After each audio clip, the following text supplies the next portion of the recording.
প্রথম সিনেমা ভালো হোক খারাপ হোক অভিজ্ঞতাটা না সবসময় ভালোর দিকেই রাখি আমি। আর আমি হচ্ছে তেমন একটা মানুষ যে সমস্ত নেগেটিভিটির মধ্য থেকে পজিটিভ কিছু বের করার চেষ্টা করি। আমার প্রথম সিনেমার সবথেকে বড় পজিটিভ দিক যেটা ছিল আমার গ্রুমিং টাইমটা। আমাকে খুব ভালোভাবে গ্রুমিং করানো হয়েছিল এবং আমার যিনি গ্রুমার ছিলেন কামরুজ্জামান তাপু ভাইয়া, ওনাকে আমি সবসময় ওনার কাছে আমি কৃতজ্ঞ থাকবো যে উনি ওই ছোট্ট 2 দিনে আমাকে যে গ্রুমিংটা দিয়েছিলেন, গ্রুমিং সেশনটা করার সুযোগ পেয়েছিলাম ওনার সাথে আমি। ওটা এখন পর্যন্ত আমাকে অনেক হেল্প করে আমার যে কোনো ক্যারেক্টার বা ওই ধরনের ক্যারেক্টারগুলো প্লে করতে। এই সিনেমার কথা যদি আমি বলি, ভয়াল সিনেমার কথা যদি বলি, ভয়াল সিনেমার থেকে আমি অনেক কিছু শিখেছি। প্রথম যেটা আমি শিখেছি সেটা হচ্ছে ধৈর্য, এবং এই কথাটা আমাকে সব সময় বিপ্লব ভাই এবং ইরফান ভাই বলেছেন যে আয়শা, ধৈর্য রাখাটা খুব ইম্পর্ট্যান্ট। অনেক ধরনের সিচুয়েশন হতে পারে, সেটা বড় ক্যানভাস হোক, সেটা ওটিটি প্ল্যাটফর্ম হোক, সেটা নাটক হোক, যে কোনো জায়গাতে যে কোনো ধরনের প্রবলেম হতে পারে, কিন্তু প্রবলেমটাকে দুইভাবে ডিল করা যায়। প্রথমে যদি আমি রেগে ফেলি তাহলে প্রবলেমটা একরকমভাবে একটা সলিউশন পাবো, আর আমি যদি সেটাকে নাইসলি ধৈর্য সহকারে যদি আমি ডিল করি সেটার আরেক ধরনের সলিউশন পাবো। এই সিনেমাটা আমাকে নাইসলি ধৈর্য সহকারে কোনো একটা প্রবলেমকে ডিল করতে হেল্প করেছে এবং এখন পর্যন্ত আমি সেটার বেনিফিটস পেয়ে যাচ্ছি। নেক্সট ব্যস্ততা অথবা নেক্সট সিনেমা? নেক্সট সিনেমা তো অলরেডি করে ফেলেছি, থার্ড সিনেমা শেকরের তো শ্যুট হয়ে গেছে। এটা এখনও আমাদের পোস্ট প্রোডাকশন চলছে। এটার আশা করছি ওটার একটা ভালো সংবাদ আগামী বছর দিতে পারবো। আগামী বছরের প্রথম 6 মাসের মধ্যে আমরা পেয়ে যাবো ওটা সম্পর্কিত কোনো ভালো তথ্য। আর ব্যস্ততা? ব্যস্ততায় এখন যেহেতু নাটকে কাজ করছি, চেষ্টা করছি নিজের ভুল ত্রুটিগুলোকে প্রত্যেকটা নাটকের মধ্য দিয়ে যাতে আমি একটু একটু করে শিখতে পারি, ভুল ত্রুটিগুলো কাটিয়ে উঠতে পারি, সেই ব্যস্ততা চলছে। সামনে যেহেতু ভ্যালেন্টাইন্স ডে, ওটা নিয়ে একটা ব্যস্ততা চলছে। এই মাসেই বিঞ্জে আমার আরেকটা কন্টেন্ট রিলিজ হবে, সেটার ব্যস্ততা চলছে আমাদের, সেটা নিয়ে আমাদের ছোটাছুটি চলছে। আমি ডিফেন্স না, আমি একটা খুব ভালো এক্সাম্পল হিসেবে দেখি দুটো মানুষকে আমাদের এই ইন্ডাস্ট্রি। একজন হচ্ছেন আমাদের, আমি মনে করি যে তারা আমাদের এই ইন্ডাস্ট্রি অ্যাসেট। একজন হচ্ছেন চঞ্চল চৌধুরী, একজন হচ্ছেন মোশাররফ করিম। আমি খুব অদ্ভুতভাবে তাকিয়ে দেখি যে এই দুটো মানুষ সব মাধ্যমে ওনাদের অডিয়েন্স আছে। ওনারা গ্রামের গল্প করুক তাও ওনাদের অডিয়েন্স আছে, ওনারা শহরের গল্প করুক তাও ওনাদের অডিয়েন্স আছে, ওনারা টিভিসি যে কোনো একটা বিজ্ঞাপনে জাস্ট একটা ঝলক তাকালেন সেটাতেও তাদের অডিয়েন্স আছে। অ্যামেজিংলি তারা যখন বিভিন্ন অবতারে পর্দায় আবর্তিত হন সেখানেও অদ্ভুতভাবে অডিয়েন্সকে তারা টেনে নেন। এবং আমি মনে করি যে এই দুটো মানুষ আমার অনুপ্রেরণার উৎস, যে ওনারা যদি পারেন আমি কেন পারবো না। আর গ্ল্যামারাস বিষয়টা আসলে আমার কাছে মনে হয় এগুলো একটা তকমা দিয়ে রাখি। অনেকেই বলে নায়িকা, আমাকে প্রশ্ন করার সময় অনেকে বলেন যে একটু নায়িকার কাছে প্রশ্ন ছিল। দেখুন, নায়িকা আমার কাছে কিন্তু একটা চরিত্র মাত্র। নায়িকা কিন্তু নায়িকাই, জাস্ট একটা চরিত্র। কিন্তু যখন আমি আমার নিজেকে পারফর্মার বলি তখন কিন্তু আমি অনেক ধরনের চরিত্র পারফর্ম করতে পারছি। তো আমার কাছে মনে হয় যে শ্রদ্ধেয় চঞ্চল চৌধুরী এবং শ্রদ্ধেয় মোশাররফ করিম, ওনারা পারফর্মার দেখেই ওনারা সব জায়গাতে সবার কাছে প্রশংসিত, গ্রহণযোগ্য। আমি যদি হতে চাই তাহলে আমি এমন একজন পারফর্মার হতে চাই যে সব জায়গাতে সব ব্যাপারে সব কিছুতে আমি প্রশংসিত হব, গ্রহণযোগ্যতা পাবো। আমার কাছে এই জন্য এই ব্যাপারটা বেশি ভালো লাগে। আর যে প্রশ্নটা আপনি করলেন, আমি নিজেকে আসলে ওরকম একজন পারফর্মার হিসেবেই দেখতে চাই, যে নাটকে গেলেও দর্শক তার কাজ দেখবে, যে ওটিটিতে কাজ করলেও দর্শক তার কাজ দেখতে আগ্রহ বোধ করবে, এবং যে সিনেমাতে আসলেও দলে দলে মানুষ হলে যে সিনেমা দেখতে আগ্রহ প্রকাশ করবে। সো এটার জন্য আমাকে যতটুকু হার্ডওয়ার্ক করা লাগে আমি সেটা করতে রাজি।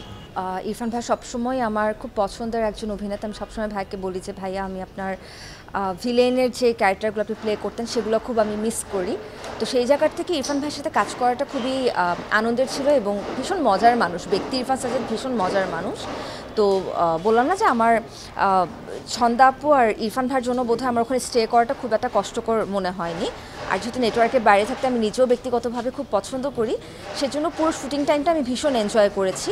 আর গল্পের যদি আমি আকর্ষণের কথা বলি, যে এই গল্পটাতে কাজ করার কারণ কি, আমি যদি গল্পের আকর্ষণের কথা বলি যে গল্পটাতে কাজ করার কারণ কি, তাহলে অবশ্যই বলবো যেটা পুরো ক্রেডিট যায় আমাদের নির্মাতা এবং গল্পকার প্লাস চিত্রনাট্যকার বিপ্লব হায়দার ভাইয়ের কাছে।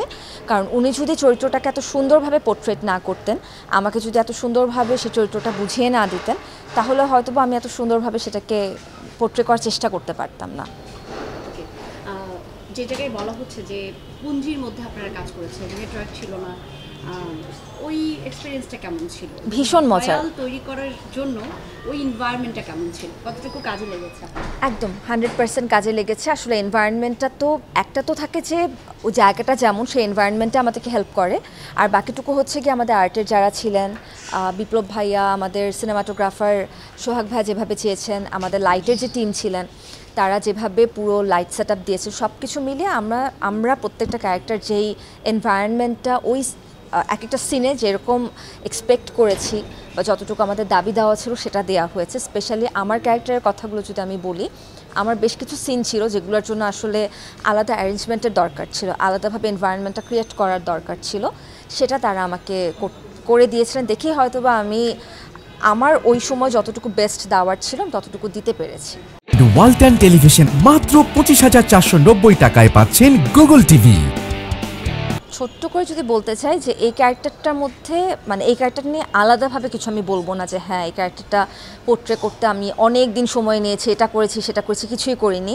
উল্টো আমি বলবো যে আমাকে দেখতে যথেষ্ট মোটা লেগেছে। সেটা যদি আমার হাতে যদি সময় থাকতো আমি অবশ্যই আমার ফিটনেসের দিকে একটু মনোযোগ দিতে পারতাম বা একটু থাকে না সময়টাকে আমি কাজে লাগাতে পারতাম, সেটা আমি পারিনি। এই জায়গার থেকে আমার ব্যক্তিগতভাবে একটু মন খারাপের জায়গা আছে যে আর একটু সময় পেলে হয়তো বা আর একটু কিছু করতে পারতাম, আর একটু ভালো কিছু দিতে পারতাম বা নিজেকে আর একটু বেটার ওয়েতে আমি রিপ্রেজেন্ট করতে পারতাম। যেহেতু বড় ক্যানভাস, আমার কাছে এটা সবসময় মনে হয় যে নাটক বলি, ওটিটি বলি, সিনেমা বলি, পার্থক্য খুব বেশি না, জাস্ট বড় পর্দা যেহেতু ছোট্ট একটা ভুলও অনেক বড় আকারে দেখা যাবে, তো সেটার জন্য আসলে এই একটা জায়গা নিয়ে আমার একটু আক্ষেপ আছে। এছাড়া আসলে আমার কোনো আক্ষেপ নেই, কারণ ওই 13 দিনের পারফরমেন্স আর 13 দিনের শুটিং টাইম আর 10 দিনের যে আমাকে সময় দেওয়া হয়েছে, এর থেকে আরও ভালো কি আমি দিতে পারতাম আমি জানি না ওইটুক সময়ের ব্যবধানে। আর যদি চরিত্রটা নিয়ে বলতে হয়, ছোটো করে এতটুকুই বলবো যে খুবই সিম্পল একটা মেয়েটার নাম হচ্ছে বকুল, সে তার বাবা মার সাথে থাকে। ডেফিনেটলি তার পারিবারিক অবস্থানের কথা যদি বলি, খুব একটা ভালো না, খুব একটা আরামদায়ক না।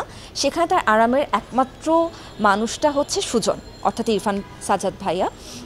এই মানুষটার কাছে সে একটু শান্তি পায়, সে একটু আরাম পায়, সে একটু সুখ অনুভূতি পায়। তার কাছে মনে হয় যে মানুষটা তার চোখের সামনে থাকলেও এটা থেকে প্রশান্তি এনে দেয়। কিন্তু তারপর তার সাথে যেটা হয় বা দর্শক যেভাবে আসলে গল্পটাকে দেখতে পারবে, আমাদের চিত্রনাট্যকার যেভাবে গল্পটাকে নিয়ে গেছেন, সেই জায়গার থেকে দর্শকের কাছে কিছু কিছু জায়গায় একটু সাসপেন্স রাখা হয়েছে, কিছু কিছু জায়গাতে তারা থ্রিল ফিল করবেন, কিন্তু দিন শেষে আমার কাছে মনে হয় তারা সব ছক মিলাতে পারবেন।